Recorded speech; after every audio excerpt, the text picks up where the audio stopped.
Welcome दोस्तों। आइए आज की क्लास में हिंदी विषय का रिवीजन करते हैं जो इसमें से आने की पूरी संभावना है। इसमें हम गोधूली भाग 2 काव्य खंड को पढ़ेंगे।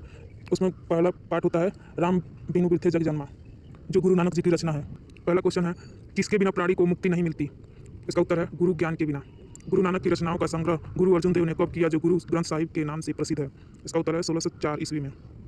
किनका जन्म स्थान ननकाना साहब कहलाता है? गुरु नानक। ननकाना साहब कहाँ है? पाकिस्तान में। गुरु नानक के उपदेशों में मिलती है गुरु की महत्ता, ब्रह्म की सर्वशक्तिमत्ता, नाम जप की महिमा, उपयुक्त सभी, ये सभी मिलती है। गुरु नानक की रचनाएं हैं जब पूजी, आसादीवार, रही रास और सुहिला, ये सभी। गुरु अर्जुन देव सिखों के 5वें गुरु थे। गुरु नानक अपने प्राण को त्याग दिए 1539 ईस्वी में। राम नाम बिरथे जग जन्मा के माध्यम से कवि किसका विरोध करते हैं? ब्रह्मांडर का, पूजा पाठ और कर्मकांड का, ये सभी का। हरिदास से कवि का अभिप्राय है राम नाम का जप। गुरु नानक के अनुसार गुरु कृपा कैसे नर पर होता है? जो दुख में सुख नहीं मानता, जो दुख सुख में उदासीन रहता है और जो कंचन और माटी में भेद नहीं समझता, ये सभी। गुरु नानक के अनुसार किनका नाम निरंतर जपने से भवसागर से पार हुआ जा सकता है? हरि नाम से। गुरु नानक के अनुसार किनके बिना वाणी और कर्म भी समान है? नाम कीर्तन के बिना। गुरु नानक के अनुसार किस तरह के मनुष्य के भीतर ईश्वर का निवास होता है? जो सुख, स्नेह और भय से उदासीन होकर सोने को मिट्टी के समान समझता है। गुरु नानक किस व्यक्ति धारा के कवि हैं? निर्गुण भक्ति धारा के कवि हैं। ईश्वर की शरण में कौन जाने का अधिकारी है? जिसका अंतःकरण निर्मल है। गुरु नानक के अतिरिक्त निपुण ब्राह्मण किस के उपासक है? रैदास जी के। राम नाम बिनु बिरथे जग जन्मा किस कवि की रचना है? गुरु नानक। गुरु कृपा की महत्ता का वर्णन किस कवि ने किया? गुरु नानक। गुरु नानक कौन थे? सिखों के प्रथम गुरु। गुरु नानक का जन्म कब और कहाँ हुआ था? 1469 ईस्वी, लाहौर में। गुरु नानक के पिता का नाम क्या था? कालूचंद खत्री। गुरु नानक ने किस धर्म का प्रवर्तन किया? सिख धर्म का। गुरु नानक की रचनाओं का संग्रह किस सिख गुरु ने किया था? गुरु अर्जुन देव। इनमें से कौन सी रचना गुरु नानक की नहीं है? प्रेम वाटिका। गुरु नानक की भेंट किस मुगल बादशाह से हुई थी? बाबर से।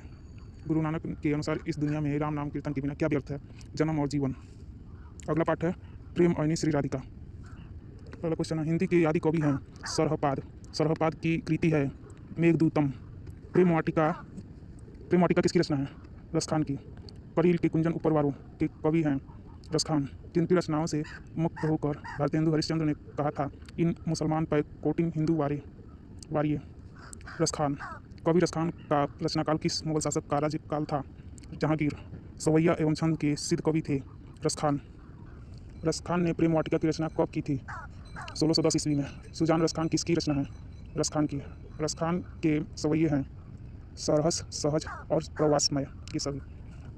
कोटिक हो पलघौत के धाम का अर्थ है करोड़ों। रसखान किस पर सैकड़ों इंद्रलोक को नौछावर करने की बात करते हैं? करील की कुंजों पर। कवि रसखान किस भाषा के कवि हैं? ब्रज भाषा के। रसखान दिल्ली के बाद कहाँ चले गए? ब्रजभूमि। रसखान किस काल के कवि थे? रीतिकाल के। रसखान की भक्ति कैसी थी? सगुण। रसखान ने प्रेम आयनी किसे कहा है? राधा को। रसखान के चित्तचोर और कौन है? श्री कृष्ण। रसखान ब्रज के वन बागों पर क्या नौछावर करने को तैयार है? सैकड़ों इंद्रलोक। रसखान कैसे कवि थे? हिंदी पदों के। रसखान दिल्ली के किस राजवंश में उत्पन्न हुए थे? पठान वंश। इनमें कौन सी पुस्तक रसखान द्वारा रचित है? प्रेम वाटिका। रसखान किसके भक्त थे? कृष्ण के। रसखान किस मुगल बादशाह के समकालीन थे? जहांगीर। किस ग्रंथ से पता चलता है कि स्वामी विठलदास ने रसखान को पुष्टि मार्ग में दीक्षित किया था? 252 वैष्णव की वार्ता। रसखान को पुष्टि मार्ग की दीक्षा किसने दी? स्वामी विठलनाथ ने। रसखान ने किन्हें प्रेम रूपी वाटिका का मालिन बताया? राधा कृष्ण को। प्रेम वरण रसखान ने किसे कहा है? राधा कृष्ण को। अगला पाठ है अति सुधो स्नेह को मार्ग है। इसका क्वेश्चन नंबर 1 है, अति सुधो स्नेह को मार्ग है जहाँ नेकु सयानप वाक नहीं। यह पंक्ति किस कवि की है? घनानंद की है। कवि प्रेम मार्ग को अति सुधो कहा है क्योंकि यहाँ तनिक भी चतुराई काम नहीं करती। सच्चाई भी अपना घमंड त्याग कर चली जाती है और यहाँ कपटी लोग चलने से झिझकते हैं, इसलिए सभी होगा। आचार्य शुक्ल ने किनके संबंध में कहा है कि प्रेम मार्ग का ऐसा प्रवीण और क्षीरपतिक तथा का ऐसा दावा रखने वाला ब्रज भाषा का दूसरा कवि नहीं हुआ? घनानंद।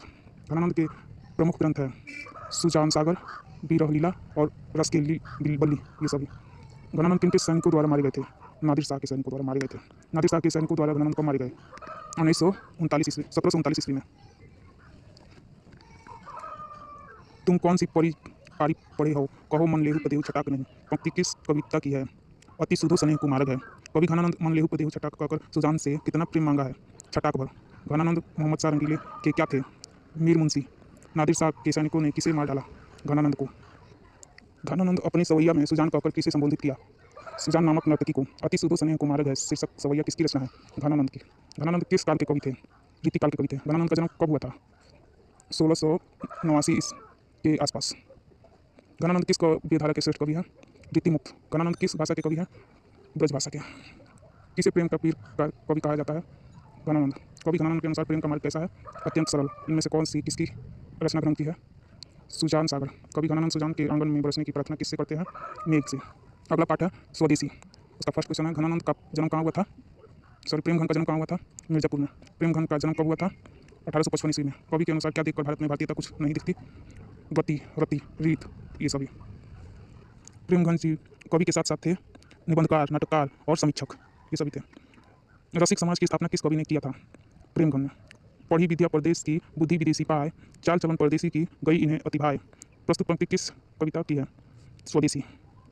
आनंद कंदिनी मासिक पत्रिका का संपादन किया? प्रेमघन ने। भारत सौभाग्य किनका प्रसिद्ध नाटक है? प्रेमघन का। प्रेमघन के किस काव्य में ग्रामीण जीवन का यथार्थवादी चित्र है? जीर्ण जनपद। स्वदेशी शीर्षक पाठ में दोहो का संकलन किस पुस्तक से लिया गया है?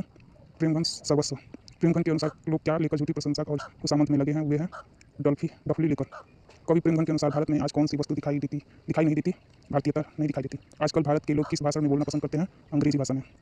निम्नलिखित पंक्तियों को पूरा करें। सबई विदेशी वस्तु नर, गति रति रीत लखात, भारतीयता कछु न और भारत में दस्तात।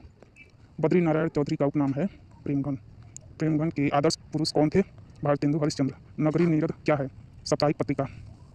साहित्य सम्मेलन के कहाँ के अधिवेशन का सभापतित्व प्रेमघन ने किया? कोलकाता। भारत सौभाग्य प्रेमघन की कैसी रचना है? नाटक। स्वदेशी शीर्षक कविता के कवि हैं बद्री नारायण चौधरी प्रेमघन। बद्री नारायण चौधरी प्रेमघन किस युग के कवि हैं? भारतेंदु युग के। कवि प्रेमघन ने किस मासिक पत्रिका का संपादन किया? नगरी नीरद और कादम्बिनी, इन दोनों का। इनमें कौन सा नाटक प्रेमघन द्वारा लिखित है? भारत सौभाग्य। कवि प्रेमघन के अनुसार कौन सी विद्या पढ़कर लोगों की बुद्धि भी विदेशी हो गई है? विदेशी विद्या। अगला पाठ है हमारा भारत माता। उसका क्वेश्चन नंबर 1, पंत जी के अनुसार भारत माता है क्या है? मिट्टी की मूर्त उदासिनी, वह अपने घर में प्रवासिनी और ज्ञान मूर्ति की गीता प्रकाशिनी, सभी है। कवि पंत के अनुसार भारत माता क्या है? ग्रामवासिनी। कवि पंत के अनुसार भारत माता गांव में निवास करती है। किस कवि की आरंभिक काव्य प्रकृति और सौंदर्य के संवेदनशील अभिव्यक्तियों से परिपूर्ण है? सुमित्रानंदन पंत। स्वर्ण सस्य पद नल लुंठित, धरती सा सहिष्णु मन कुंठित। प्रस्तुत पंक्ति किस कविता की है? भारत माता। सुमित्रानंदन पंत किस युग के कवि हैं? छायावादी युग के। इनमें से कौन सी कृति पंत जी की नहीं है? प्रेम अनामिका नहीं है। वीणा, कुंजन और युगांत, ये सभी पंत जी की कृति है, की रचना है। कवि सुमित्रानंदन पंत के अनुसार भारत माता कहाँ निवास करती है? गाँव में। कवि सुमित्रानंदन पंत के अनुसार भारत माता किसकी मूर्ति है? उदास माटी की। कवि सुमित्रानंदन पंत के अनुसार गंगा यमुना में क्या प्रवाहित हो रहा है? भारत माता की आंसू। कवि सुमित्रानंदन पंत के अनुसार भारत माता की कितनी संतानें दरिद्रता और अभाव से ग्रसित है? 30 करोड़। पंत जी की भारत माता शीर्षक कविता कहाँ से संकलित है? ग्रामस्या। सुमित्रानंदन पंत ने मिट्टी की प्रतिमा उदासनी किसे कहा है? भारत माता। पंत जी को किस रचना पर ज्ञानपीठ पुरस्कार मिला? चिदम्बरा में। सुमित्रानंदन पंत कैसे कवि हैं? छायावादी। भारत माता का आंचल कैसा है? धूल भरा। पंत जी का मूल नाम क्या था? गोसाई दत्त पंत। पंत जी मूलतः कवि हैं सौंदर्य के और प्रकृति के। भारत माता शीर्षक कविता में कैसी शब्दावली का प्रयोग किया गया है? तत्सम का। भारत माता शीर्षक कविता के कवि कौन है? सुमित्रानंदन पंत। सुमित्रानंदन पंत का जन्म कब हुआ था? 1900 ईस्वी में। अगली वीडियो में हम जनतंत्र का जन्म पढ़ेंगे।